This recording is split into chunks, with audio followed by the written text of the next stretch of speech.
আমার হাবিবকে বলে দাও এই কাফেরদের বকাবকিতে যাতে মন খারাপ না করে।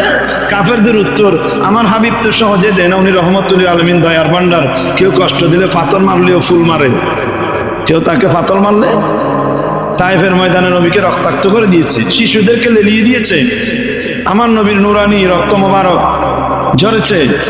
জিবরিল এসে বলে যে বন্ধু হুজুর আপনি বলুন না এই পাহাড়গুলো তাদের মাথার উপর দিয়ে তাদেরকে ফিসে ফেলি।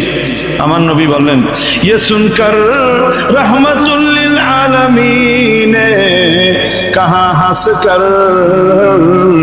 के मैं इस दहर में कहरो गजब बनकर नहीं आया।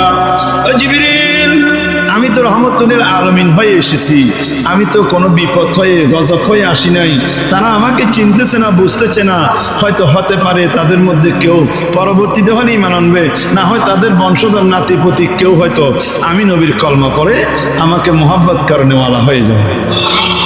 তাই তুমি এ কাজ করো না, তারা থাকুক, তাদেরকে পাহাড় চাপিয়ে দিয়ে পিষে ফেলার দরকার নাই। আমার নবী এত দয়ার সাগর, এত দয়াবান।